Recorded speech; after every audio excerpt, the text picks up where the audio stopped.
Hello good evening to all of you. कैसे हो dear students? I hope आप सभी लोग ठीक हो। गाइज आज की इस वीडियो में हम लोग साइंस के प्रीवियस क्वेश्चंस के बारे में डिस्कस करने वाले हैं। यानी 2016 से 2018 तक पूछे गए जितने भी मॉडरेट टू हाई लेवल के क्वेश्चन हैं साइंस के, वो उस क्वेश्चंस को आज की इस वीडियो में हम लोग कवर करने वाले हैं। ओके, तो वीडियो जो है वो आपको अंत तक देखना है। और यदि आप लोग इस चैनल पे नए हो, पहली बार हो, तो इस चैनल को सब्सक्राइब कर लो, क्योंकि आप सभी लोग को पता है यहाँ पर पॉलिटेक्निक और पैरामेडिकल की विशेष तैयारी करवाई जाती है। तो चलिए आज की ये क्लास स्टार्ट की जाए। जो स्टूडेंट्स लाइव आ गए हैं आप लोग अपने फ्रेंड दोस्तों के साथ शेयर कर दीजिए ताकि वो लोग भी आ जाए। जल्दी से सभी स्टूडेंट शेयर कर दीजिए। चलिए तो आज की इस क्लास को स्टार्ट की जाए। चलिए पहला क्वेश्चन आप सभी की स्क्रीन पर है। इस क्वेश्चन का आंसर सभी स्टूडेंट को देना है। बहुत ही सिंपल क्वेश्चन है और ऐसे ही क्वेश्चंस आपके एग्जाम्स में पूछ लिए जाते हैं। देखिए क्वेश्चन है, एक तत्व की द्रव्यमान संख्या 37 है और इसके परमाणु में न्यूट्रॉन की संख्या 20 है, तो उस परमाणु में इलेक्ट्रॉन की संख्या होगी, यानी नंबर ऑफ इलेक्ट्रॉन्स जो है वो ये आपको फाइंड आउट करना है, वो निकालना है। इसको कैसे सॉल्व कीजिएगा, तो आप लोग इसको सॉल्व करके जल्दी से बताइए आप लोगों ने इसका आंसर टेस्ट में क्या दिया था। सभी विद्यार्थी बताएं आप लोगों ने इस क्वेश्चन का आंसर टेस्ट में क्या दिया था। देखिए ये पैरामेडिकल 2016 का क्वेश्चन है, ये आपके एग्जाम्स में पूछ चुका है और ऐसे ही क्वेश्चंस जो है आपके एग्जाम्स में पूछ लिए जाते हैं। तो जल्दी से बताइए। तो वेरी गुड, यानी जिन भी स्टूडेंट ने आंसर ऑप्शन ए दिया है वो सही है, तो इसका आंसर जो है 17 होगा। कैसे होगा, तो चलिए देख लेते हैं। देखिए जो द्रव्यमान संख्या है वो 37 है, ठीक है। यहाँ से देखना द्रव्यमान संख्या, इसको शॉर्ट में मैं लिख देता हूँ। कितना दे रखा है भाई, 37 दे रखा है ना। अब न्यूट्रॉन की संख्या जो है वो 20 दे रखा है, तो मैंने यहाँ से ये भी लिख दिया, न्यूट्रॉन की जो संख्या है वो भी 20 दे रखा है। अब आपको एक फॉर्मूला याद होना चाहिए। क्या फॉर्मूला है जी, तो प्रोटॉन की संख्या जो है वो बराबर होती है, किसके बराबर होती है, तो ये चीज़ ये आपको याद रखना है। तो प्रोटॉन की संख्या जो है वो बराबर होती है द्रव्यमान संख्या माइनस न्यूट्रॉन की संख्या, ठीक है। यानी प्रोटॉन की जो संख्या है वो बराबर होती है किसकी, द्रव्यमान संख्या माइनस न्यूट्रॉन की संख्या। तो यहाँ से 37 में से आप लोग 20 को घटाइए तो कितना आ जाएगा, 17 आ जाएगा। तो यहाँ से प्रोटॉन की जो संख्या है वो कितना आ गई भाई, यानी प्रोटॉन की जो संख्या है वो कितनी आ गई, 17 आ गई, है ना। और हमको निकालना क्या है, हमको इलेक्ट्रॉन की संख्या निकालनी है ना। तो हमेशा याद रखना प्रोटॉन की जो संख्या होती है ना वो बराबर होती है इलेक्ट्रॉन की संख्या से। समझ में आ गया ना, प्रोटॉन की संख्या बराबर इलेक्ट्रॉन की संख्या, यानी इसका जो राइट आंसर है वो 17 ही होगा, है ना। यानी यहाँ पर ये भी पूछ सकता था कि प्रोटॉन की संख्या क्या होगी, तो आप लोग का आंसर 17 ही होता, और चाहे इलेक्ट्रॉन की संख्या पूछता तो भी आपका आंसर 17 होता। तो यहाँ इलेक्ट्रॉन की संख्या पूछी गई है, इसलिए आपका आंसर ऑप्शन ही हो जाएगा। बढ़ते हैं नेक्स्ट क्वेश्चन की तरफ। चलिए सेकंड क्वेश्चन आप सभी की स्क्रीन पर है। क्वेश्चन है, एक समुद्री उपास्थल मछली जो विद्युत धारा उत्पन्न कर सकती है वो कौन सी मछली है, बताना है आपको। प्रिस्टस है, टॉर्पीडो है, ट्राइगॉन है, स्कॉलियोडॉन है। जल्दी से सभी विद्यार्थी इस क्वेश्चन का आंसर दें। देखिए ये पैरामेडिकल 2018 का क्वेश्चन है और आपके आने वाले एग्जाम्स में भी पूछा जा सकता है। तो आप लोग को ये याद होना चाहिए कि कौन सी मछली है जो विद्युत धारा उत्पन्न कर सकती है, बताइए। तो वेरी गुड, यानी जिन भी स्टूडेंट का आंसर ऑप्शन बी है वो सही है। तो ये टॉर्पीडो है ना, टॉर्पीडो, इसको क्या बोलते हैं, विद्युत रे मछली भी बोलते हैं। इस मछली में विद्युत का अंग होता है जिससे विद्युत पैदा होती है, और जब विद्युत पैदा होगी तो इसकी रक्षा जो है शत्रुओं से भी, मतलब शत्रुओं से इसकी रक्षा हो जाएगी। अब मान लीजिए जब ये मछली विद्युत पैदा करेगी तो इसके जितने भी एनिमीज़ हैं, शत्रु हैं, वो तो इसके सामने टिकेंगे नहीं, क्योंकि उन सबको पता है ये भाई मछली इसमें विद्युत पैदा होती है। तो वो सब मतलब इससे क्या होता है, इसकी रक्षा भी होती है शत्रुओं से, ठीक है। और इस मछली में ये भी पूछा जा सकता है कितने वोल्ट तक विद्युत पैदा होती है, तो आपको ये भी याद रखना है 8 से 220 वोल्ट तक ये मछली जो है अपने में विद्युत पैदा करती है, ठीक है, समझ गए। चलिए बढ़ते हैं अब नेक्स्ट क्वेश्चन की तरफ। चलिए गाइज नेक्स्ट क्वेश्चन है, वह कौन सा शैवाल है जिसे मानव के लिए खाद के रूप में नियोजित किया जा सकता है। यानी कहने का मतलब कौन सा शैवाल है भाई जिसे मानव के लिए खाद के रूप में प्रयोग किया जा सकता है, बताइए। पहला ऑप्शन है यूलोथ्रिक्स, दूसरा ऑप्शन है क्लोरेला, तीसरा ऑप्शन है स्पायरोगायरा, चौथा ऑप्शन है पॉलीसाइफोनिया, है ना। ये भी जो है पैरामेडिकल 2018 के एग्जाम्स में पूछा जा चुका है। तो जल्दी से सभी विद्यार्थी इस क्वेश्चन का आंसर बताएं, कौन सा सवाल है जो मानव के लिए खाद के रूप में प्रयोग किया जा सकता है। तो वेरी गुड, यानी जिन भी विद्यार्थी ने आंसर ऑप्शन बी दिया है वो सही है। तो क्लोरेला इसका जो है राइट आंसर हो जाएगा। तो देखिए क्लोरेला शैवाल जो है वो मनुष्य द्वारा खाद के रूप में प्रयोग किया जा सकता है और ये एक कोशिकीय शैवाल होता है और इसमें जो है क्लोरेला यानी इसमें प्रचुर मात्रा में प्रोटीन, है ना, कार्बोहाइड्रेट, खनिज, लवण, मतलब विटामिन सब मिलते हैं। ठीक है, समझ गए। तो ये जो है इसका राइट आंसर हो जाएगा। बात कर लेते हैं यूलोथ्रिक्स के बारे में। तो ये एक फिलामेंटस ग्रीन एल्गी होता है जो कि फ्रेश वाटर में पाया जाता है। अब बात कर लेते हैं स्पायरोगायरा के बारे में। तो स्पायरोगायरा ये भी एक बोल सकते हो आप लोग फिलामेंटस ग्रीन एल्गी होता है जिसमें बहुत सारे सेल होते हैं, यानी मल्टी सेल्यूलर होता है ये। ठीक है, और ये लास्ट है जो पॉलीसाइफोनिया, ये भी एक फिलामेंटस एल्गी होता है जो कि रेड होता है। ठीक है, तो इस क्वेश्चंस का जो बेसिकली राइट आंसर होगा वो आपका क्लोरेला होगा, ऑप्शन बी जो है वो राइट आंसर होगा। बढ़ते हैं नेक्स्ट क्वेश्चंस की तरफ। चलिए नेक्स्ट क्वेश्चंस आप सभी की स्क्रीन पर है। क्वेश्चन है कौन सी अक्रिय गैस वायुमंडल में नहीं पाई जाती है। पहला ऑप्शन है आर्गन, दूसरा ऑप्शन है क्रिप्टन, तीसरा ऑप्शन है हीलियम, चौथा ऑप्शन है रेडॉन। सभी विद्यार्थी इस क्वेश्चन का आंसर देंगे। ये क्वेश्चन वीवीआई है, इसको वीवीआई कर लेना, ये पूछ लेता है आपके एग्जाम्स में। ठीक है, तो जल्दी से बताइए। तो वेरी गुड, कौन सी गैस है जो वायुमंडल में नहीं पाई जाती है। तो रेडॉन, है ना, रेडॉन अक्रिय गैस है जो कि वायुमंडल में नहीं पाई जाती है। अब एक क्वेश्चन आपसे ये पूछ लेगा कि किस अक्रिय गैस का उपयोग जो है वो रेडियोथेरेपी यानी कैंसर रोग के उपयोग में किया जाता है। यानी क्वेश्चन है किस अक्रिय गैस का उपयोग जो है वो रेडियोथेरेपी में कैंसर रोग के इलाज के उपयोग के रूप में होता है। जल्दी से बताइए। फिर से मैं क्वेश्चंस रिपीट कर देता हूँ। किस अक्रिय गैस का उपयोग रेडियोथेरेपी में कैंसर रोग के इलाज के रूप में होता है। किस अक्रिय गैस का उपयोग रेडियोथेरेपी में कैंसर रोग के इलाज के रूप में होता है। तो वेरी गुड, इसी यानी रेडॉन गैस का ही जो है उपयोग हम लोग करते हैं रेडियोथेरेपी में कैंसर रोग के इलाज के लिए। ठीक है, तो आप लोग ये भी नोट कर लेना। अब एक क्वेश्चन पूछ लेता है आपसे कि वायुमंडल में सर्वाधिक मात्रा में पाया जाने वाला अक्रिय गैस कौन सा है। यहाँ पर तो क्वेश्चन ये पूछा था ना कि कौन सी अक्रिय गैस वायुमंडल में नहीं पाई जाती है, लेकिन अगर क्वेश्चन ये पूछे कि वायुमंडल में सर्वाधिक मात्रा में पाया जाने वाला अक्रिय गैस कौन सा है, तब आंसर क्या दोगे, जल्दी से बताइए। यानी सर्वाधिक मात्रा में पाए जाने वाला अक्रिय गैस कौन सा है, जल्दी से बताइए। सर्वाधिक मात्रा में पाया जाने वाला अक्रिय गैस कौन सा है वायुमंडल में। तो वेरी गुड, यानी जिन भी स्टूडेंट ने ऑप्शन आर्गन दिया है, आर्गन आंसर दिए हैं वो सही हैं।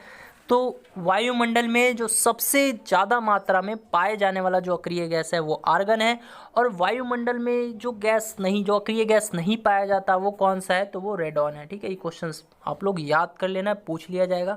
आर्गन यानी इसकी खोज किसने की इस गैस की, तो रैमजे ने की, इसको भी नोट कर लेना। ठीक है, अब एक क्वेश्चन बताइए तो आप सभी लोग।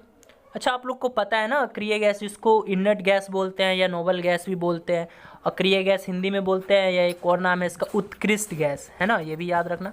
अब बताइए तो इस गैस की संख्या कितनी है, नोबल गैस कितने होते हैं, तो ये भी आपको याद रखना पड़ेगा। नोबल गैस जो है ना वो 6 होते हैं। कौन कौन सा, argon, krypton, helium, radon, xenon, है ना, और एक कौन सा बाकी रह गया, नियॉन, है ना।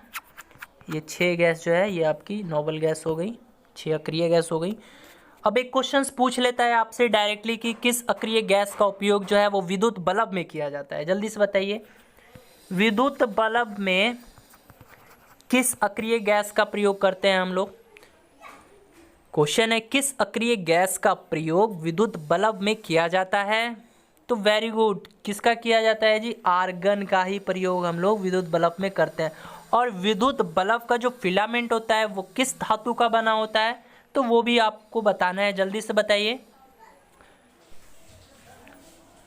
वेरी गुड, यानी टंगस्टन, है ना। तो क्वेश्चन किस तरह से पूछ देगा आपसे, ये पूछा भी जाता है क्वेश्चंस कि विद्युत बल्ब का जो फिलामेंट है वो किस धातु का बना होता है, तो टंगस्टन धातु का बना होता है। अब आपको ये बताना है कि टंगस्टन का गलनांक कितना होता है, ये आप लोगों के लिए होमवर्क रहा, ठीक है, मैं बता चुका हूँ। टंगस्टन का गलनांक कितना होता है ये आपको कमेंट बॉक्स में इसका आंसर बताना है। चलिए अब बढ़ते हैं नेक्स्ट क्वेश्चंस की तरफ। चलिए गाइज, नेक्स्ट क्वेश्चन है, एक माध्यम जिसका अपवर्तनांक सूचकांक 1.5 है में प्रकाश की गति है।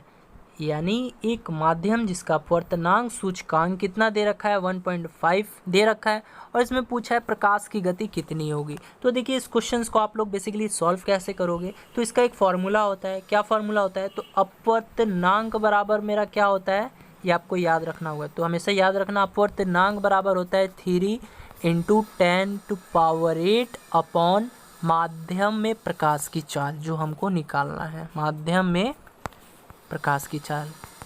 समझ में आ गया, ये इसका फॉर्मूला होता है। फिर से मैं बता देता हूँ, इसका फॉर्मूला होता है अपवर्तनांक बराबर 3 × 10⁸ मीटर/सेकेंड बटा में माध्यम में प्रकाश की चाल। देखिए अपवर्तनांक को कभी कभी म्यू में भी डिनोट किया जाता है, म्यू, ठीक है, समझ गए ना। तो अब देखिए अपवर्तनांक सूचकांक ये कितना दे रखा है, तो 1.5 दे रखा है। तो 1.5 को मैं 3/2 लिख सकता हूँ, ऑफकोर्स लिख सकता हूँ, ठीक है। और फिर बराबर में अब क्या लिखूंगा मैं, 3 × 10⁸ लिखूंगा, और अपॉन यानी बटा में माध्यम में प्रकाश की चाल जो मुझे निकालना है। तो ठीक है, अब मैं समझ लो कि मैं इसको लिख लिया यहाँ पे, ठीक है। तो माध्यम में प्रकाश की चाल लिख ही देता हूँ, ठीक है। तो अब यहाँ से 3 से 3 काट दोगे, अब क्रॉस मल्टीप्लाई कर दोगे, यानी 2 × 10⁸ मीटर/सेकेंड नहीं आ गया जब क्रॉस मल्टीप्लाई करोगे तो माध्यम में प्रकाश की चाल कितनी आ गई, 2 × 10⁸ मीटर/सेकेंड, जो कि आपके इस क्वेश्चन का राइट आंसर हो जाएगा। तो ऑप्शन बी जो है सही है। बढ़ते हैं नेक्स्ट क्वेश्चन की तरफ। चलिए नेक्स्ट क्वेश्चन देखते हैं, कैडमियम प्रदूषण किससे संबंधित है, बताइए। मिनी माता रोग से, ब्लैकवुड रोग से, डिस्लेक्सिया से, या इटाई से। जल्दी से सभी विद्यार्थी इस क्वेश्चन का आंसर देंगे, सभी स्टूडेंट को आंसर देना है इस क्वेश्चन का। देखिए पैरामेडिकल 2018 का क्वेश्चन है, ठीक है, तो ये आपको पता होना चाहिए। तो वेरी गुड, यानी जिन भी स्टूडेंट्स ने आंसर ऑप्शन डी दिया है वो सही है। तो हमेशा याद रखना, इटाई रोग जो होता है वो कैडमियम के कारण होता है, ठीक है। अब यदि मैं आपसे पूछूं मिनी माता रोग जो है वो किसके कारण होता है, जल्दी से बताइए, जल्दी से सभी विद्यार्थी बताएंगे मिनी माता रोग जो है वो किसके कारण होता है, मिनी माता रोग किसके कारण होता है, जल्दी से बताइए, ये भी क्वेश्चन इम्पोर्टेंट है, जल्दी से बताइए। तो वेरी गुड, देखिए मिनी माता रोग जो है ना वो Hg यानी पारा जिसको बोलते हैं, तो Hg की मात्रा शरीर में अधिक हो जाने के कारण ये रोग जो है वो मिनी माता रोग ये हो जाता है, ठीक है। अब इसी तरह बात कर लें हम लोग ब्लैकवुड रोग के बारे में, तो ये होता है, ये कैसे होता है, तो आर्सेनिक यानी आर्सेनिक तत्व के लगातार संपर्क में रहने से ये रोग हो जाता है। और अब बात कर लेते हैं डिस्लेक्सिया की, तो डिस्लेक्सिया ये भी एक बीमारी होती है, इसमें बच्चों को पढ़ने लिखने या बोलने में काफ़ी ज़्यादा दिक्कतों का सामना करना पड़ता है, समझ गए ना। चलिए बढ़ते हैं अब नेक्स्ट क्वेश्चन की तरफ।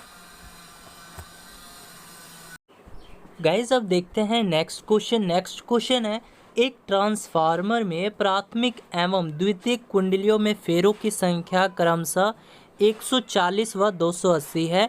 यदि प्राथमिक कुंडली में धारा 4 एम्पियर है तो द्वितीयक कुंडली में धारा होगी कितनी होगी, यही बताना है। देखिए ये भी पैरामेडिकल 2018 का क्वेश्चन है। तो इस क्वेश्चंस को आप लोग बनाओगे कैसे, तो इस क्वेश्चंस को बनाने के लिए बेसिकली आप लोग को एक फार्मूला चाहिए, वो फार्मूला याद होना चाहिए तभी ये क्वेश्चंस बनेगा। आइए देखते हैं फार्मूला क्या है। तो फार्मूला है IP/IS = NS/NP। तो अब ये क्या है, आईपी क्या है, आईएस क्या है, एनएस क्या है, एनपी क्या है, ये देख लेते हैं। तो देखिए आईपी जो है वो मेरा प्राथमिक धारा है कुंडली में, है ना। तो प्राथमिक धारा है कुंडली में, ठीक है। इसी तरह आईएस की बात करें, देखिए आईपी मतलब मैं क्या बताया, प्राथमिक धारा है मतलब किसका, कुंडली में। तो एम्पियर ऑफ प्राइमरी जिसको बोलोगे। और इसी तरह आईएस क्या है, तो ये मेरा द्वितीयक धारा है कुंडली में, ठीक है, जिसको क्या बोलेंगे हम लोग, एम्पियर ऑफ सेकेंडरी। इसी तरह एनएस क्या है मेरा, तो एनएस जो है वो द्वितीय कुंडली में फेरों की संख्या है, यानी कहने का मतलब टर्न रेशियो ऑफ सेकेंडरी है। इसी तरह एनपी क्या है मेरा, तो एनपी वह ये प्राथमिक कुंडली में फेरों की संख्या है ना, यानी टर्न रेशियो ऑफ प्राइमरी, समझ गए। फिर से मैं बता देता हूँ, आईपी मेरा क्या हो जाएगा, तो आईपी हो जाएगा यानी प्राथमिक धारा कुंडली में। इसी तरह आईएस मेरा क्या हो जाएगा, तो द्वितीयक धारा कुंडली में। एनएस क्या हो जाएगा मेरा, तो एनएस हो जाएगा द्वितीयक कुंडली में फेरों की संख्या, बटा में एनपी मेरा क्या हो जाएगा, तो एनपी प्राथमिक कुंडलियों में फेरों की संख्या। तो अब आइए सॉल्व करते हैं। तो कैसे सॉल्व कीजिएगा, अब इसको देखिए, प्राथमिक धारा क्या है कुंडली में, तो देखिए प्राथमिक धारा जो है वो कुंडली में 4 एम्पियर है, तो 4 लिख देंगे, बटा द्वितीयक धारा कुंडली में कितनी होगी हमको यही निकालना है, तो आईएस लिख देंगे। फिर बराबर अब एनएस क्या है, तो द्वितीयक कुंडली में फेरों की संख्या। तो देखिए द्वितीयक कुंडली में फेरों की संख्या कितनी है, 280 है, तो 280 लिख देंगे। अब देखिए यहाँ पर प्राथमिक है ना, प्राथमिक कुंडलियों में फेरों की संख्या कितनी है, तो 140 है, तो 140 लिख देंगे। अब देखिए 280 को काट दीजिए, 140 से 2 बार में चला जाएगा, इसी तरह ये भी 2 बार में चला जाएगा। तो देखिए आईएस यानी द्वितीयक कुंडली में धारा कितनी होगी, तो 2 होगी, 2 आ गया था ना आंसर। तो द्वितीयक धारा में जो करंट होगी, द्वितीयक कुंडली में करंट वो कितनी होगी, तो 2 एम्पियर होगी। तो ऑप्शन बी जो है आपका राइट आंसर हो जाएगा। बढ़ते हैं नेक्स्ट क्वेश्चन की तरफ। चलिए गाइज नेक्स्ट क्वेश्चन है, दांतों तथा हड्डियों में पाए जाने वाला तत्व है, बताइए। पहला ऑप्शन है पोटेशियम कैल्शियम, दूसरा ऑप्शन है कैल्शियम मैग्नीशियम, तीसरा ऑप्शन है कैल्शियम फास्फोरस, चौथा ऑप्शन है फास्फोरस सल्फर। जल्दी से सभी स्टूडेंट बताएंगे दांतों तथा हड्डियों में पाए जाने वाले तत्व कौन कौन से हैं, इनमें से बताइए, इनमें से कौन सा इसका राइट आंसर होगा, जल्दी से बता दीजिए। दांतों तथा हड्डियों में पाए जाने वाले तत्व हैं, कौन तत्व हैं जी, कौन कौन से तत्व हैं जो दांतों और हड्डियों में पाए जाते हैं। तो वेरी गुड, यानी जिन भी स्टूडेंट ने आंसर ऑप्शन सी किया है वो सही है। तो दांतों तथा हड्डियों में पाए जाने वाले तत्व कौन से, कैल्शियम और फास्फोरस, है ना। कैल्शियम और फास्फोरस जो है वो दांतों तथा हड्डियों में पाए जाने वाले तत्व हैं, समझ गए। अब पूछ लेता है दांत से रिलेटेड क्वेश्चन की दांत कितने प्रकार के होते हैं, तो 4 प्रकार के होते हैं। अब आपको बताना है वो चारों टाइप्स कौन कौन से होते हैं दांत के, जल्दी से बताइए। दांत तो 4 प्रकार के होते हैं, ये तो आप सभी लोग जानते हो, लेकिन मैं आपको 30 सेकंड का टाइम देता हूँ, आप लोग जल्दी से बताइए वो कौन कौन से टाइप हैं दांत के। जल्दी से सभी विद्यार्थी बताएंगे दांत 4 प्रकार के होते हैं, उन चारों का नाम बताना है। जल्दी से बताइए कौन कौन से दांत होते हैं जी। तो वेरी गुड, वो कौन से 4 टाइप्स होते हैं दांत के, तो देखिए पहला है इंसीजर, ठीक है, इंसीजर, इसको हिंदी में क्या बोलते हैं भाई, कृतक बोलते हैं, ठीक है। दूसरा है कैनाइन, इसको हिंदी में क्या बोलते हैं, तो इसको हिंदी में बोलते हैं रद्दनख। तीसरा जो है वो प्रीमोलर होता है, इसको क्या बोलते हैं, तो अग्र चवड़नक, ठीक है। और चौथा जो है वो मोलर है, उसको क्या बोलते हैं, तो चवड़नक बोलते हैं, ठीक है। तो ये क्वेश्चंस जो है पूछ लिए जाते हैं, आपके नाम भी पूछे जा सकते हैं आपके एग्जाम्स में, तो इस नाम को भी आप लोग अच्छे से नोट कर लेना। अब एक क्वेश्चंस में आप सभी से पूछना चाहता हूँ, चलिए क्वेश्चन है, शरीर का सबसे कठोरतम भाग कौन सा होता है, जल्दी से सभी स्टूडेंट बताएंगे शरीर का सबसे कठोरतम भाग कौन सा होता है। शरीर का सबसे कठोरतम भाग कौन सा होता है, जल्दी से बता दीजिए प्यारे बच्चों। तो वेरी गुड, कौन सा होता है, तो दांत का एनामेल जो है वो शरीर का सबसे कठोरतम भाग होता है, ठीक है, जल्दी से बताइए। चलिए तो आप लोग इसको नोट कर लीजिएगा, जो शरीर का सबसे कठोरतम भाग है वो कौन सा होता है, तो दांत का एनामेल। ये कई एग्जाम्स में पूछा जा चुका है, आपके भी एग्जाम्स में पूछा जा सकता है, तो इसको नोट कर लेना। बढ़ते हैं अब नेक्स्ट क्वेश्चंस की तरफ। चलिए नेक्स्ट क्वेश्चन है, ध्वनि तरंगों का वेग 330 मीटर पर सेकेंड है। यदि ध्वनि तरंगों की आवृत्ति 550 हर्टेज हो तो तरंग दैर्घ्य की गणना करें। तो अब इस क्वेश्चंस को, इस न्यूमेरिकल्स को कैसे सॉल्व करोगे आप लोग? तो सबसे पहले जितना डेटा गिवन है, जितना दिया हुआ है, जितना चीज़, उसको आप लोग नोट कर लो, ठीक है। तो क्या क्या दिया है? ध्वनि तरंग का वेग दिया है, कितना दिया है भाई? ध्वनि तरंग का वेग यानी वेलोसिटी कितना दे रखा है आपको? 330 मीटर पर सेकेंड दे रखा है। उसी तरह फ्रीक्वेंसी यानी आवर्ती वो कितना दे रखा है? तो ये 550 हर्टेज दे रखा है, ठीक है। अब आपको निकालना क्या है? तरंग दैर्घ्य निकालना है। तो मैं लिख देता हूँ तरंग दैर्घ्य बराबर वाट, ठीक है, यही निकालना है ना।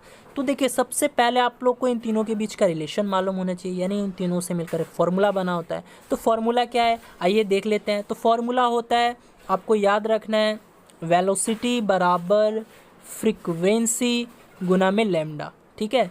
तो ये लेमडा बराबर क्या हो जाएगा, जो हमको निकालना है? लेमडा क्या है? तरंग दैर्घ्य है। तो लेमडा बराबर हो जाएगा आपका वेलोसिटी बटा में फ्रीक्वेंसी। तो वेलोसिटी कितना दे रखा है? 330 मीटर पर सेकंड दे रखा है। फ्रीक्वेंसी कितना दे रखा है? 550 हर्ट्ज दे रखा है।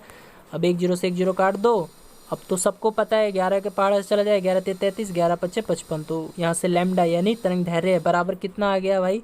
3/5। अब इसको सॉल्व करोगे तो 0.6 m आ जाएगा। तो ऑप्शन ए जो है आपका राइट आंसर हो जाएगा। समझ गए ना? चलिए बढ़ते हैं अब नेक्स्ट क्वेश्चन की तरफ। चलिए नेक्स्ट क्वेश्चन है, कोई बल्लेबाज किसी गेंद की प्रारंभिक चाल 12 मीटर पर सेकेंड में बिना परिवर्तन किए उस पर हिट लगाकर सीधे गेंदबाज की दिशा में वापस भेज देता है। यदि गेंद की संगति 0.15 किलोग्राम है तो गेंद को दिया गया आवेग होगा। यानी क्वेश्चंस क्या बोल रहा है उसका समझने का कोशिश कीजिए। देखिए कोई बैट्समैन है, वो क्या करता है, वो गेंद को हिट कर देता है। किस वेलोसिटी से हिट करता है? तो 12 मीटर पर सेकेंड से हिट करता है, ठीक है, बिना परिवर्तन किए। इसका मतलब क्या हुआ कि देखिए वो जो बॉलर है, वो गेंदबाज है, वो भी क्या करता है? 12 मीटर पर सेकेंड की रफ्तार से उस बैट्समैन को फेंकता है वो गेंद, ठीक है। और फिर बल्लेबाज क्या करता है, वो बैट्समैन क्या करता है कि उसी रफ्तार से यानी बिना परिवर्तन किए उसको उसी 12 मीटर पर सेकंड की रफ्तार से उसको गेंदबाज की दिशा में भेज देता है, ठीक है। तो कहने का मतलब क्या हुआ यहाँ से आपको? देखिए यहाँ पर जो मास है गेंद का वो पहले लिख लेना है। तो मास बराबर कितना दे रखा है? 0.15 kg दे रखा है। समझ में आ गया ना? और अब मेरा u और v अगर मुझे पता चल जाए तो देखिए u बराबर मेरा -12 मीटर पर सेकेंड होगा और v बराबर मेरा 12 मीटर पर सेकेंड होगा। अब ऐसा क्यों होगा? तो आइए समझते हैं। तो मान लीजिए ये कोई बॉलर है, ठीक है, ये बॉलर है और ये कोई बैट्समैन है। तो ये भाई बैट्समैन ये बॉल को हिट कब करेगा? जब ये फेंकेगा, यानी ये जब बॉलर बॉल को फेंकेगा तभी ना बैट्समैन हिट करेगा, तब फिर इसी की दिशा में वापस आएगा। यानी इधर से ये बॉल फेंक रहा है तो ये पॉजिटिव की तरफ में, लेकिन ये जब फिर इधर से मारेगा तो ये तो फिर निगेटिव की तरफ आ गया ना। इसीलिए मैं जो है u बराबर -12 लिया हूँ। u मेरा क्या होता है? तो u मेरा होता है प्रारंभिक वेग, इसको भी समझना। u मैं बता चुका हूँ प्रारंभिक वेग होता है। और v बराबर मैं 12 लिया था, ये क्या है? ये मेरा अंतिम वेग है जिसको फाइनल वेलोसिटी कहते हैं। अब आपको निकालना क्या है? अब आपको पता चल गया u बराबर -12 हो गया, v बराबर 12 हो गया। तो अब आपको आवेग निकालना है। तो आवेग बराबर क्या होता है? तो आवेग बराबर होता है m गुना v माइनस u, ठीक है। यानी आवेग बराबर क्या होता है मेरा? द्रव्यमान फिर गुना, फिर ब्रैकेट में क्या हो जाएगा? अंतिम वेग माइनस प्रारंभिक वेग, है ना। तो अब देखिए मास मेरा क्या है? तो 0.15 है ना। और मेरा फाइनल वेलोसिटी कितना हम लोगों ने निकाला था? तो 12 माइनस, और u बराबर क्या था? तो -12 यानी प्लस हो जाएगा यहाँ से। तो ये क्या हो जाएगा? 0.15 गुना में 12 + 12 24। तो यहाँ से सॉल्व कीजिए तो कितना आ जाएगा? अब इसको सॉल्व कीजिए आप लोग, अब इसको सॉल्व कीजिएगा ना आप लोग, तो ये कितना आ जाएगा गाइज? ये आ जाएगा 3.6, ठीक है, 3.6 किलोग्राम मीटर पर सेकेंड, यानी ऑप्शन डी जो है आपका राइट आंसर हो जाएगा, ठीक है। तो इस वीडियो में इतना ही, मिलते हैं नेक्स्ट वीडियो में। यदि वीडियो अच्छी लगी हो तो इसको लाइक कर देना और दोस्तों के साथ शेयर कर देना, और इसी टाइप के क्वेश्चंस आपको एग्जाम्स में देखने को मिल जाएंगे, ठीक है। मिलते हैं नेक्स्ट वीडियो में, बाय बाय।